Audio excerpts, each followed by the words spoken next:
Hello, I'm Catherine Larner, and today I'm going to be talking to Meg Rosoff, the award-winning novelist, probably best known for her 2004 title, How I Live Now. She's written numerous young adult books, as well as some children's titles, and a book for adults called Jonathan Unleashed, a novel about a man and his dogs. We're meeting today ahead of the launch of her latest title, which is called The Great Godden. It tells of a group of family and friends one long hot summer in a holiday home by the sea. Meg herself has a home on the Suffolk coast as well as a place in London, but she springs originally from Boston in the USA. She's worked in publishing, advertising and PR before becoming a full-time novelist. So how and where does she do her best work? Let's find out. You're all set, right. Okay, well, hello, Meg. Thank you very much for joining me today. We're meeting on the day before the official launch date of The Great Godden. So how does that make you feel? I mean, you've already had lots of attention for the book, but do you mark the day in any way? Is it a special occasion for you? I'm one of those sort of weirdo pessimists who doesn't ever believe in celebrating good luck or anything nice, because then the gods might, notice and turn the luck around. So the Chinese have some kind of a tradition where they throw rice after the rice harvest into the sky and shout, bad rice, bad rice. In other words, the harvest was rubbish, leave us alone. So Yeah. I'm a bit of a bad rice person. So no, I don't open champagne, and I don't have a party unless my publisher's having a party for me. And I know it's pathetic, but there you go. And Well, anyway, it's been out for 2 weeks with the Independents. And yeah. so tomorrow feels like it's sort of a continuation, really. Yes. And what about I smile gently when I get a good review. Is that all right? well, we'll come back to that. Because what sort of response have you had so far? I mean, it does seem to be that there's an awful lot of good one. It's such a beautiful story anyway, that how could it not have been well received? But how has that struck you in the feedback that you've had so far? Yeah, no, the reviews have been really good. And of course, I'm always aware that the people reviewing are tend to be closer to my age than to the age of teenagers. But an awful lot of reviewers have said I'm reading it along with my 14-year-old daughter or something like that. But yeah, it's. I mean, I was saying to someone the other day that I always feel that my perspective on writing for young adults is dual, that I'm writing from the memory of my childhood on the beach, and that I'm writing as a much, much older person, still on the beach, but looking back. And so I'm trying to kind of merge those two perspectives into something that appeals to, I'm not doing it on purpose. I'm not trying to appeal to anybody, but I am interrogating, as we say these days, the question of youth, and the question of youth from a much older perspective. Yes. And what about that perspective when you're writing, as to do you seek to imagine the reader, or are you writing for your own benefit, if you like, the message that you want to present, rather than thinking how it's going to be received? Now, I think most writers will say that they're writing for their own benefit, because you're well, for me at least, I'm asking a question at the beginning of a book, not consciously exactly, but I'm looking back on, in this case, love, and love when you're young. But also in this book, we're also looking at love when you're older, and how seductive certain people are, and what it means to be seduced, and all that stuff that I've been thinking about for most of my life. The questions don't go away as you get older. I mean, you get more stable about it, shall I say.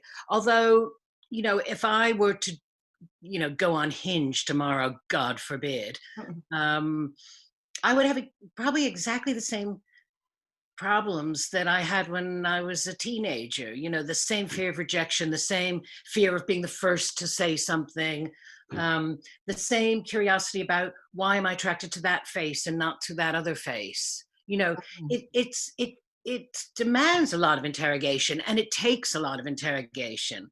You know, just that question: how much can you see in a face? You know, Yes. it's not just about someone being good looking. It's about, you know, the humor or the intelligence or the experience on a face, and you can read it, but we read it unconsciously. So, you know, so I'm trying to make some of those things conscious. I'm trying to be aware of them and then look at them in terms of characters. And it's taken you a while to process that information for this particular book because it's had a longer germination than perhaps some of your other titles. Is that right? Yeah, I mean, well, longer than any of them. I mean, um, I wrote the first draft in either 2011 or 2012, and I started writing it during a period where nothing was really happening in terms of my writing, and I got impatient with myself, and I said, Meg, for God's sakes, you're a writer, just don't, you don't have to wait for some kind of divine inspiration, just write the bloody book. So I sat down and I wrote the book, and I got a good first draft, you know, and I looked back on it and I couldn't figure out why, but it wasn't coming alive. Um, I remember saying to somebody, there was nothing wrong with the dialogue, there was nothing wrong with the characters exactly, but I just couldn't get the book to come alive. And my daughter now reminds me that I get to that stage with every single book I ever write, Right. um, where about halfway through, I think, this is just dead meat. You know, this is not working. It's missing that spark. It's missing the feeling that there's a narrative that you really want to follow or that you really care about. And that's when, you know, and now I tell my students, you know, if I'm teaching, I say that's when you really have to dig in and not give up. And but I didn't listen to my own advice on that book. I abandoned it, and just out of, you know, I was just cleaning up my desktop about 18 months ago, and I thought, oh yeah, I forgot about that book, and I went back and read the first draft again, and the latest version of it, the last version of it, just felt wrong. So I went back two or three drafts, and I could see where it had gone wrong. And one of the big problems of it was I was writing in the first person and I couldn't focus the narrator. I didn't know who the narrator was. Was it male? Was it female? I kept switching back and forth. Um, I tried writing it in third person. I mean, it just, I, I just wouldn't focus somehow. But when I went back to it, I realized that the book was trying to tell me something. It's just true. When you're writing a book, the book sometimes has, if you're lucky, you know, if it's becoming alive, it does develop a bit of a will of its own. And this book didn't want me to name the narrator, literally name him or her, or name who he or she was. And the minute I sort of acknowledged that, the book just clicked into place Yeah. and it started to work. So having that distance to be able to look back and to reevaluate what you were trying to do, was that, how was that experience? Because sometimes that is quite useful, isn't it, to edit your own work, to be able to have that distance, but sometimes it isn't. Yeah, no, it's fantastic. I mean, I'm working, I promised my editor 3 summer books in a kind of moment of rashness that all took place over one single summer, because it was such a nice arc. You know, I thought the beginning and the end, the beginning, middle, and end of a summer, it's such a lovely short period of time, and yet so much happens in a summer, because you're kind of outside of normal time. And during lockdown, I've been working on the second one, and I finished a good solid first draft, and, you know, emailed my agent and said, look, it's not finished, it's not tight, the arc isn't quite there, you know, but I need a couple of weeks off from it because I've been working absolutely nonstop on it. So it would be a good time to send it to you. You have a read, you'll get a feeling, you'll see much more clearly than I can see, what's wrong. So that's a bit of a shortcut for me. And you'll also get a sense of what I'm working on. And so I sent it off yesterday, and I'm forcing myself not to look at it until she's read it. And I have a few suggestions, and then I can go back to it again. Because it's quite a short time span to try to do 3 summer books in 3 years, which is what I'm trying to do. And normally I would just dawdle over a book for a year and a half, something like that. But I'm determined to sort of keep to this concept and this deadline. So we'll see what happens. I have no idea for the 3rd book. I mean, literally no idea. So, it might be a series of 2. Yes, the pressure's on there. So this has been, you're saying about the summer being a very special period of time generally, but this has been an extraordinary period of time this summer. Now, I think you were planning on being in Suffolk anyway, but how has the lockdown been for you? Look, it's one of those things that you feel almost uncomfortable talking about, because I know so many people have been miserable and suffering and having a terrible time. But, I'm the right age. I am almost retirement age. So I don't need to be in the middle of London. Of course, nothing's happening in the middle of London anyway. My heart resides in Suffolk anyway. I would be up here. I mean, we're up here probably 5-6 months a year these days anyway. But we're doing some work on this new flat in London. And so we have no home in London at the moment. So we moved up here before the lockdown, and we're planning to stay here till the end of September. So, I'm at the end of a 2-mile dead end road. I sometimes, people go, oh yeah, well, we can't really go out in London. I go, why not? It's like, coronavirus, what coronavirus? And of course, it's incredibly beautiful here. And to have a diary with nothing in it is, I know for my daughter, who's 23, that's hell. She wants to be at work. She wants to be with her friends. She wants to be in a bar, but I don't really.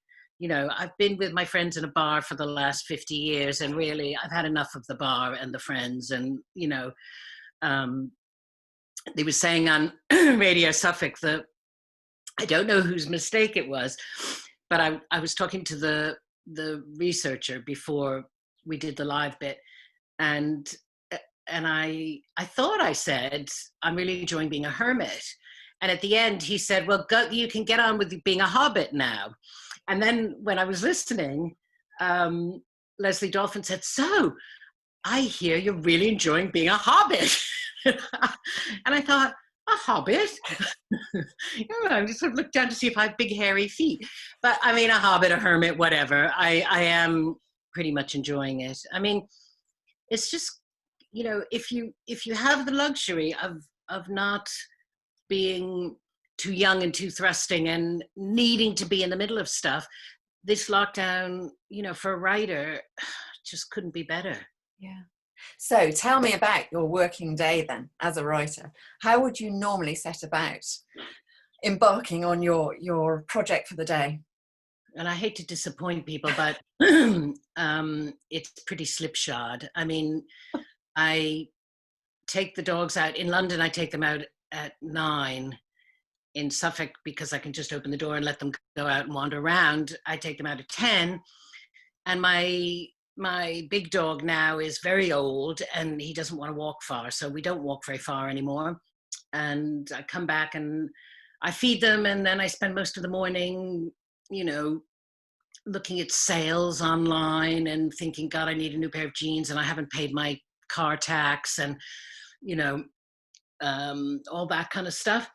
And then usually by sort of early afternoon, I sort of get down to work. I've tried to work earlier, or I've had a day where there's nothing else going on, and I've thought, okay, I'm going to start writing early. But my brain is quite slow in the morning and doesn't really quite kick into gear. So, it's mostly afternoon, and I'm on a sofa. I don't have a desk, and I don't have to lock the door and put on special music. I rather like reclining because it's more comfortable. And I just work. And some days it works, some days it doesn't. You know, someday I just write a couple of paragraphs. Someday I write and write and write and write. And you don't feel any pressure for that, because sometimes if it doesn't flow, does that bring panic or worry or concern, or do you just think, well, that's a bad day? Both. I mean, I don't like the periods in my life when I'm not working, and that can sometimes be, you know, a year or 2 years, or where the stuff is happening in my brain, and maybe I'm promoting a book, or I'm doing articles, or editing a book, or, you know, there's always lots to do. So it's not like it's not like I wander around the house most of the time doing nothing. But I mean, compared to having a real job, it is kind of wandering around the house doing nothing. And again, because this is my 9th novel, I am starting to get the hang of it, sort of, and realize that the anxiety and the panic and all that kind of stuff is part of the process. And I've never sent in a book to my agent and thought, yep, got it. This one's great. You know, with The Great Godden, I sent it to my agent. She didn't even know it existed, because I didn't tell her that I'd found this old book and I was working on it more. And I just wrote, I've still got the email. I wrote to her and said, is this even a book? I don't even know what this is. You know, should I keep working on it? And she read it and wrote back and went, yeah. So that self-doubt, I think of as part of the process. Yes. And I think when writers lose that, then they've lost something quite important, because you need that edge, you need that worry and that feeling that maybe this time it won't be so good. But what about the process then? Do you involve other people in debate about where you're at with the book? Do you invite people to read at a certain point other than your agent? How do you get feedback? Do you need feedback in that process? I would love feedback. I mean, I've been desperately trying to get my daughter to read it, because it's sort of this one is set the one I'm working on is set in New York City, and it's about, you know, two 19, 20-year-olds on their first internship. Well, that's a lot closer to her experience than to mine, and I would love her to read it, but, you know, I've tried everything, bribes, you know. I worked in advertising for 15 years, and you work with a partner.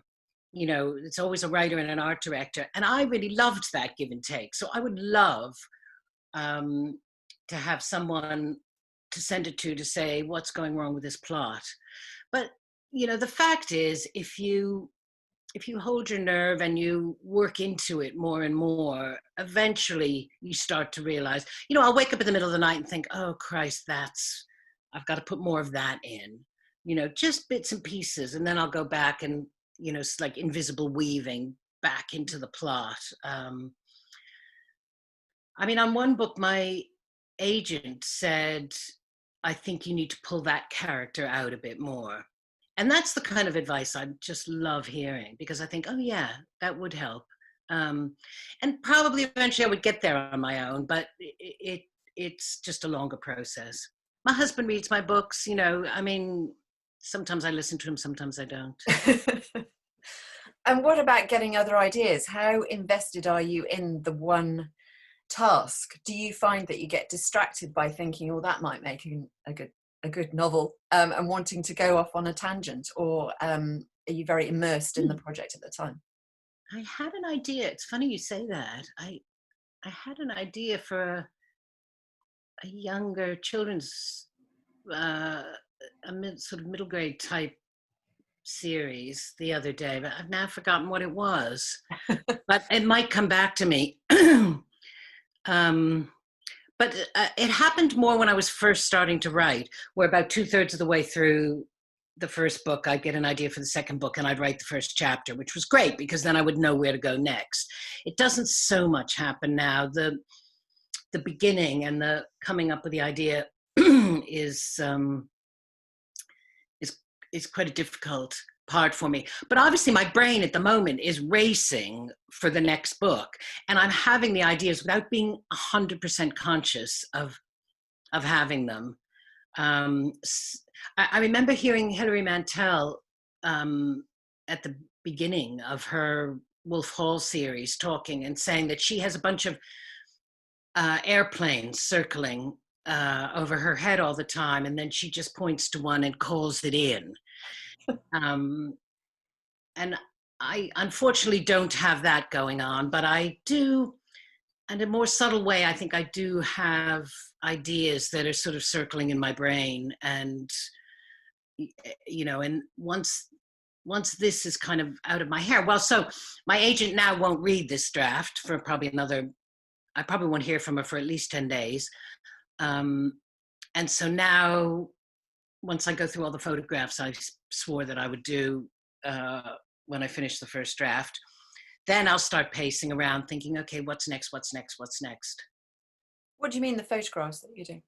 Oh, well, we've got bags and bags of, I'll show you. See if you can see this. Can you see the bag on the chair? Oh, yes. That's absolutely full of old photographs. Oh. And, you know, they've just been sitting around. There are about 4 of those. And I've sworn that once this first draft is out of the way, I'm going to start going through them. Very good. So yeah. That's my job.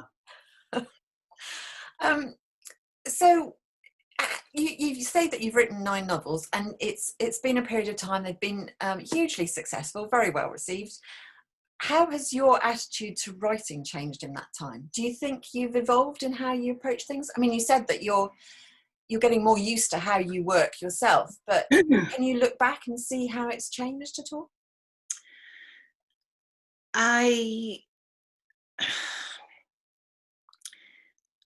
Well, How I Live Now was a gift of a book, and that was my first novel, and that just kind of came out almost intact. That hasn't really happened again, and I don't dare go back. I haven't read How I Live Now in 15 years, because I'm so frightened that I won't like it. Oh, I mean, it doesn't matter if I like it or not. It's sold really well, and it's, you know, it's sort of what I'm known for. So I don't begrudge it, obviously, in any way. The process of writing is difficult, you know, as any writer knows. And if it weren't difficult, everyone would do it, I think. It's arduous. I mean, everything's relative. It's hard thinking. And there are times when, you know, I've said it a million times, there are times when writing a book is like digging a hole. It's just hard work and not very satisfying and tiring and frustrating, and you want to throw the book in the hole and bury it and leave it. But then there are other times, you know, when I wrote the first draft of this new book, I just sort of powered through it. I just said, I'm going to get to the end of this book. I don't care if it's right or it's not right. I'm going to get a first initial draft written. Now, that's not what I sent my agent. What I sent my agent was the 40th version of that first draft. And that just kind of worked this time. So, you know, what you learn is that you have to keep at it, that you have to really dig in, that there are days or weeks when nothing good is going to happen, you know, where you're not going to write a single word that you like, or you're going to write stuff that you're going to have to get rid of later, or you're going to write stuff that may be good, but you don't recognize it at the time. And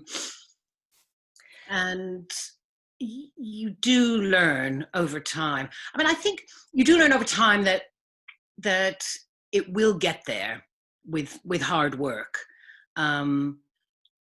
And it's funny that I abandoned this one, because it's sort of been my motto. You know, I've sort of been annoyed at people who say, oh, yes, I've got a drawer full of books that didn't work. And I think, well, if you worked harder on them, they would eventually come right. So I should have known better with this one. I said it before, if it becomes too easy, uh, if, for instance, every time you send something off to your editor, if you're J.K. Rowling or if you're, I don't know, Anthony Horowitz or whoever, who is just gold, publishing gold, then they send the stuff off to their editor. The editor goes, fantastic, that's absolutely brilliant. I do think it's a tiny bit dangerous. I think you have to hang on to the hard graft. Yeah, and work through the pain and get to something else. Yes, because it keeps you trying, doesn't it? If you have some knockbacks, it keeps you trying harder, which is not really what we want to know, is it? But what about the ideas? So you're saying about the fact that there are lots of things that you're thinking about. It is at the forefront of your mind, and it's just drawing them in.